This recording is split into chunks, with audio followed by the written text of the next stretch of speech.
instancia a través de un exit poll de la jornada de este 19 de febrero y vamos precisamente a analizar cómo ha sido este proceso con nuestros invitados. En primera instancia nos acompaña el doctor Medardo Oleas, ex vicepresidente del Tribunal Supremo Electoral, y también del doctor Andrés León, ex vocal del Consejo Nacional Electoral.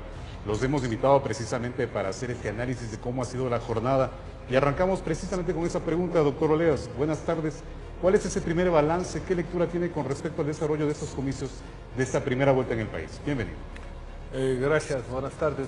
Lo previsto, un proceso normal porque la ciudadanía acude a votar y naturalmente esos procesos son sin problemas. Las pequeñas quejas, falta de conformación de algunas juntas receptoras de voto, la denuncia de que alguien quiso marcar papeletas, pero eso no incide. Lo que hay que analizar es con profundidad si este sistema permitió que los ciudadanos tengan pleno conocimiento de quiénes eran los candidatos o de por lo menos el proceso de consulta y fueron a votar con conocimiento de causa, que es lo que a mí me preocupa, porque hasta el día de ayer, por ejemplo, nadie sabía por quién votar para la conformación de la Asamblea Nacional. ¿Y ahí qué es lo que faltó? Desde su perspectiva, ¿por qué no se dio eso? Conocer a todos los candidatos, por ejemplo. Se dio por una serie de factores. Uno, porque no funciona el sistema diseñado por el Consejo Nacional Electoral al margen de la ley, lo que son las franjas publicitarias. Si la Constitución y la ley dice que la promoción electoral se hará a través de debates temáticos, eso es lo que debíamos nosotros diseñar.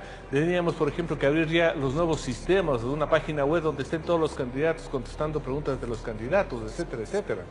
Tampoco no ayuda, pues, que tengamos más de 160 movimientos políticos inscritos, de los cuales, según el presidente del CNE, solo 70 han participado, que tengamos 3.500 candidatos. Eso influye y no permite que conozcamos. Además, el ciudadano no se siente identificado con la política, sigue considerándole algo muy alejado. Seguimos hablando de la partidocracia y eso causa mucho daño.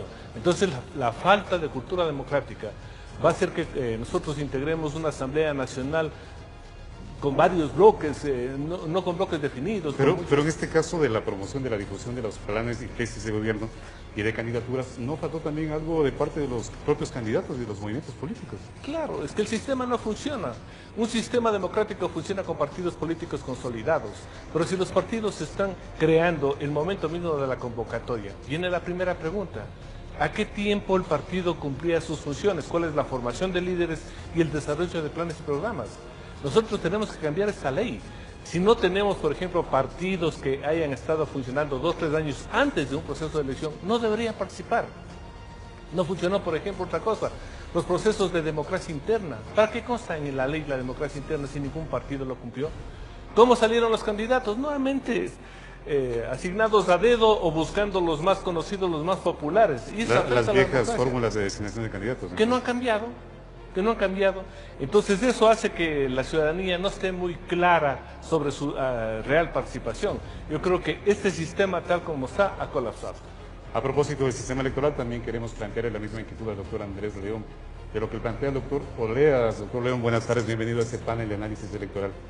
¿Cuáles han sido quizás esos elementos claves que en el sistema de alguna forma llega para que incluso cuando veíamos hace pocos días que también el tema de la indecisión haya sido determinante? Buenas tardes, bienvenido. Buenas tardes, pero lo que ha dicho el doctor Oleas, que tiene toda la razón, uno tiene que explicarse por la situación misma en la cual está funcionando la democracia ecuatoriana. El famoso código de la democracia que ha sido tan llamado la atención, que ha sido tan publicitado, primero que no se ha cumplido porque se ha roto una serie de principios del código de la democracia.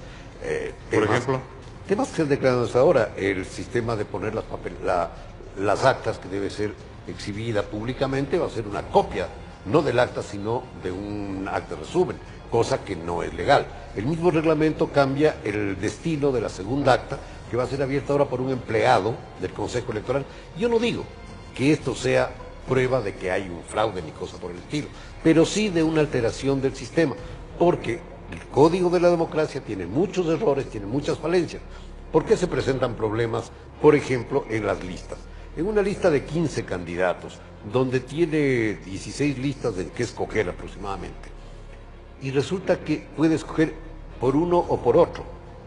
El famoso voto entre listas que fue tan publicitado justamente por los movimientos de izquierda, que son los que ahora no quieren saber tampoco nada de él porque es un error total.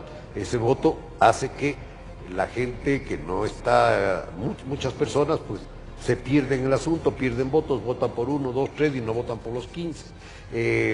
Votan de diferentes partidos y grupos, buscando la simpatía personal, que puede ser la de un artista, puede ser la de alguien que no está preparado, pero que es su amigo, qué sé yo. Estos y muchísimos otros errores que tiene el Código de la Democracia hacen que el momento en que llegamos al proceso electoral no tenga el éxito que debería tener, no sea el votante debidamente informado, no sepa. Mire, yo he estado trabajando en este sistema para poder dar a los jóvenes que deben votar, los de 16 y 17 años, charlas sobre qué es el voto, cómo deben votar, no por un partido político ni mucho menos, sino el sistema electoral. Nos encontramos hasta la semana pasada que no solo los jóvenes de los colegios, también los profesores no sabían que iban a recibir 5 papeletas, por decir algo. No sabían que tenían que votar por esto, por ejemplo, en las circunscripciones. No sabían qué hacer con la famosa consulta popular, pérdida de tiempo y de dinero.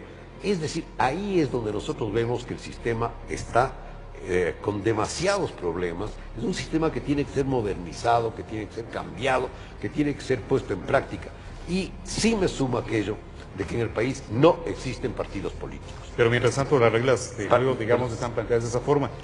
¿Qué tanto pueden llegar a incidir las observaciones que usted ha hecho, tanto el Código de la Democracia también como al propio sistema, en los resultados? ¿Puede llegar a tener alguna incidencia? Claro que pueden incidir, por la simple razón que la gente no sabe cómo votar y que se desperdician votos. Si en vez de votar por los 15, vota por 3, por 4, lo demás, ¿qué pasa? Ahí también influyen los métodos. Pero por supuesto, porque... y luego tenemos que entrar en el famoso, para unas cosas método de Hunt, para otras cosas método Webster, para otras cosas mayoría. Es una cosa que no tiene sentido. Ya debe llegar un momento en que en el país haya un solo sistema de votación, haya un solo sistema de listas y existan partidos y movimientos políticos debidamente organizados y con ideología, porque aquí se hizo todo lo posible por desaparecer los partidos ideológicos. En este país casi no quedan partidos que pueden decirse ideológicos. Lo que existen es partidos electorales, que en ese momento buscan sus candidatos y pues buscan sus candidatos, ya lo vemos, en gente que es conocida porque está en la pantalla, porque está en un equipo de fútbol, porque ha sido alguna cosa por el estilo. No digo que no tengan estas personas derecho, lo tienen si están preparados. Pero aquí no se ha buscado la preparación, sino la figura. Y este error cometen todos los partidos. Y después nosotros nos quejamos. La asamblea es un desastre. No puede ser mejor si en esa asamblea hay mucha gente que no está preparada para ser asambleísta. Con ese diagnóstico entonces hablaríamos de la necesidad, doctor Oleas, de una inminente reforma electoral. ¿Esto será posible? ¿Es necesario hacerlo quizás lo más pronto posible? Sí, terminado el proceso electoral tendremos que ya entrar a debatir. Por ejemplo, el voto facultativo o el voto obligatorio. Los ciudadanos van a obtener el certificado de votación, nada más. Pero lo que necesitamos en un sistema democrático es que el ciudadano dé un voto responsable para escoger a los mejores hombres, para entregarles el manejo de la cosa pública o para que manejen las cosas en la asamblea. Inclusive hoy se daba unos diplomas a los jóvenes que votaban por primera vez. ¿Qué tanto es eso? A ver, eso son novelerías que no funcionan. Antes de darles diplomas debemos entrar a un proceso de educación democrática, porque todavía los ciudadanos no utilizan adecuadamente la democracia. La democracia no es de los partidos políticos, es del ciudadano. Entonces yo creo que hay que transformar todo eso. Mire usted, partido político que no tenga afiliados registrados y con padrón electoral no puede funcionar. ¿De qué han servido los adherentes ocasionales? ¿De qué ha servido los adherentes, entre comillas, permanentes? Un adherente ocasional es el que le regaló una firma para que se inscriba a un partido. Entonces, todas estas cosas hay que cambiar. No funcionó la circunscripción territorial, que se creó bajo el concepto de acercar al elector a los ciudadanos votantes. No funcionó, ni siquiera saben quiénes eran los candidatos. Ahí se argumentó el tema geográfico, la proximidad, la cercanía. Sí, eso en la práctica. Tenemos que volver a las candidaturas provinciales, bajar incluso el número de asambleístas. ¿Por qué tenemos que tener más de 120, 130 cuando podríamos con 60 funcionar? Entonces yo creo que hay que pensar con mucha seriedad cuáles son las reformas que necesita el Ecuador desde el punto de vista ciudadano, del Estado ecuatoriano y no del interés de los partidos o movimientos políticos. Pero a propósito de eso, doctor Oleas, ¿los movimientos y los partidos políticos son conscientes de eso? ¿O mientras el tema electoral esté por delante, quizás lo de fondo no se toma en cuenta? Es que solo les interesa, y como le dije hace un momento, se activan solo para una elección. Deme usted un partido que esté activo en época no electoral. Deme un partido político que haya publicado sus planes y programas de acción. Porque el partido político es el punto intermedio entre lo que pide y quiere la sociedad y el poder político. Por eso si nosotros, por ejemplo, hablamos ahora de una necesidad grande que es la economía, que me expliquen los partidos políticos cómo van a afrontar, por ejemplo, solo en este futuro, cómo van a afrontar el grave problema económico que tenemos. Porque hay una cosa importante, señores, vamos a lo mejor irnos a la segunda vuelta, pero hay que terminar con el concurso nacional de mentiras. Tenemos que terminar con lo que se llama ese concurso de ofrecimientos que no conducen a nada. Ahora queremos inducir el voto a través de ofertas, regalos y premios. Eso no es democracia. Eso es un baratillo de ofertas. La democracia tiene que ser seria. A ver, señores, ustedes nos indican cómo van a afrontar el futuro del país en el aspecto económico, cómo van a crear los miles de empleos que dicen, pero indicándonos con claridad. No es la palabra qué voy a hacer, sino cómo lo voy a hacer. Y a propósito de eso, y también queríamos preguntarle más adelante al doctor León el tema de la observación electoral. Vamos en este instante con Andrea Orbe. Andrea está en el